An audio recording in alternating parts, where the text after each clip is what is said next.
Friends, welcome you all on English Literature Topics platform.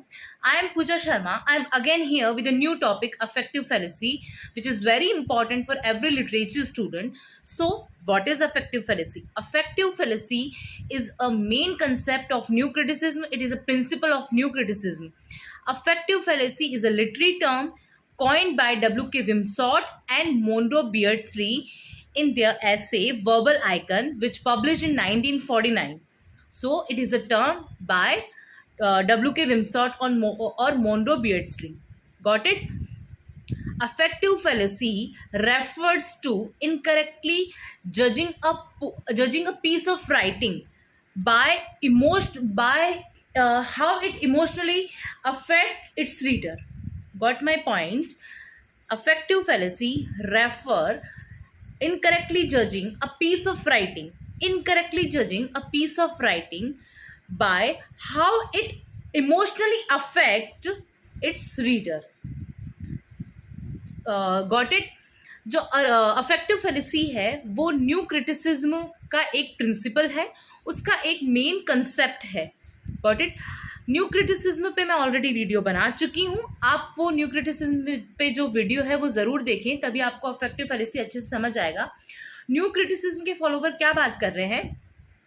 They only focus on the text. New criticism is all about text. New criticism में सिर्फ text पे बात की गई है. वो बात करते हैं क्लोज रीडिंग पे. न्यू क्रिटिसिज्म के फॉलोवर बोलते हैं कि एक टेक्स्ट की क्लोज रीडिंग होनी चाहिए. ठीक है, हमें ऑथर की बायोग्राफी से कोई मतलब नहीं है. ऑथर क्या सोचता है, क्या करता है, हमें उससे कोई मतलब नहीं है. उसकी क्लोज रीडिंग होनी चाहिए. उसमें जो लिटरेरी डिवाइसेस यूज हुई है वो हमें पता होनी चाहिए. हम लिटरेरी डिवाइसेस के अकॉर्डिंग लाइक सिमली, मेटाफर, इनके अकॉर्डिंग, ओनोमोटोफिया, इनके अकॉर्डिंग हम किसी पीस ऑफ राइटिंग को जज करेंगे, ना कि हम ऑथर की बायोग्राफी के अकॉर्डिंग पीस ऑफ राइटिंग को जज करेंगे. ये न्यू क्रिटिसिज्म कह रहा है.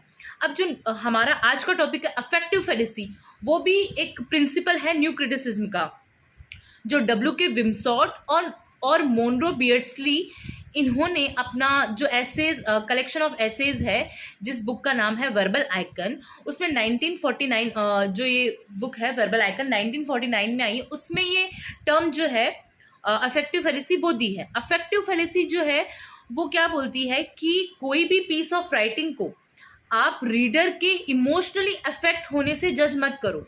ठीक है, वो सिर्फ यही बोलती है कि कोई भी पीस ऑफ राइटिंग जो है उसको आप रीडर के इमोशनली अफेक्ट होने से जज मत करो. क्यों? क्योंकि कोई ज़रूरी थोड़ी है कि जो जजमेंट आप दे रहे हो इमोशनली अफेक्ट होके वो सही हो. ऐसा बिल्कुल नहीं है, वो सही नहीं हो सकता according to affective fallacy followers, कि वो बिल्कुल सही नहीं हो सकता. लाइक मैं आपको एक एग्जांपल देती हूँ कि आपने देखा दैट आप किसी रिलेशनशिप में हैं. ठीक है, आप किसी रिलेशनशिप में हैं. अब आपका ब्रेकअप हो चुका है. ठीक है, अब आपका ब्रेकअप हो चुका है. आप किसी रिलेशनशिप में थे, आपका ब्रेकअप हो गया. अब आप किसी पोम को पढ़ रहे हो जो लव से रिलेटेड है.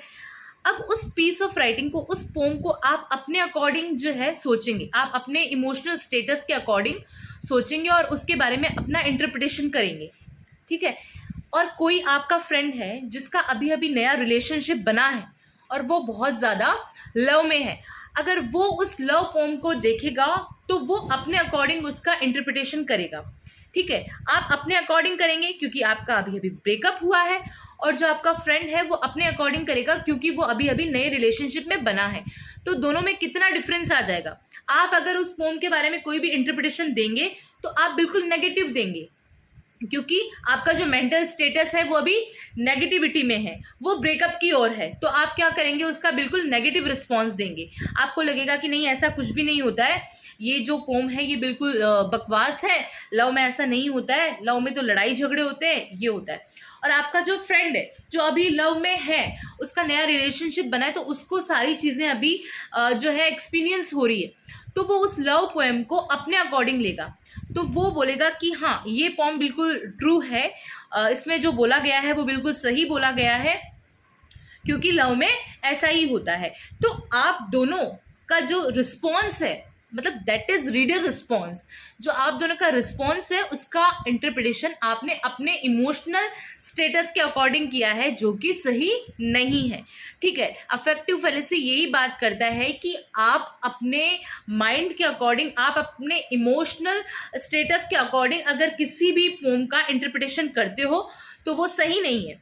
तो वो तो आप अगर करोगे तो आपके अकॉर्डिंग अलग होगा, आप इसके दूसरे के अकॉर्डिंग अलग होगा, जो कि बिल्कुल गलत होगा।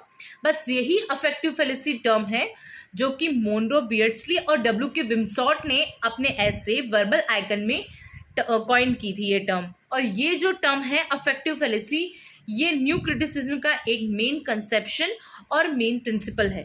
आपको समझ में आ गया होगा आई थिंक कि अफेक्टिव फेलिसी क्या है। तो आप इस जो है अफेक्टिव फेलिसी को अच्छे से समझ लो कि यहाँ बस इसके फॉलोवर्स ये बात कर रहे हैं कि आप अपने इमोशनल स्टेटस के अकॉर्डिंग किसी भी पीस ऑफ राइटिंग को जज मत करो, क्योंकि अगर आप ऐसा करोगे तो वो क्या होगा, गलत होगा। और जो ऐसा करता है वो गलत कर रहा है, गलत इंटरप्रेट कर रहा है उसको, क्योंकि सबका अपना अपना इमोशनल स्टेटस होता है और वो सब अपने अपने इमोशनल स्टेटस के अकॉर्डिंग अगर किसी पीस ऑफ राइटिंग को जज करेंगे तो उसका सही इंटरप्रिटेशन वो नहीं कर पाएंगे, उसका सही मीनिंग वो नहीं निकाल पाएंगे। आपको समझ आ गया होगा आई थिंक। तो आप जो है अफेक्टिव फेलिसी के बारे में और अच्छे से गूगल पे या किसी भी बुक में लाइक एम.एच. अब्राहम की ग्लॉसरी ऑफ इंग्लिश लिटरेचर में ज़रूर पढ़िएगा, तब आपको जो ये अफेक्टिव फेलिसी टर्म है अच्छे से क्लियर हो जाएगी। अदरवाइज़ इसका जो मेन इम्पॉर्टेंट जो मैंने आपको बताया है कि वर्बल आइकन में आया था 1949 में, ये टर्म कॉइंड हुई थी डब्ल्यू के विमसॉट और मोनरो बियर्डस्ली ने। और ये न्यू क्रिटिसिज्म का एक प्रिंसिपल है, एक मेन कंसेप्शन है। तो आप ये सब एक कॉपी में नोट करिएगा और उसके बाद आप इसको वीडियो को अगेन देखिएगा, तब आपको और अच्छे से समझ आ जाएगा। Thank you so much.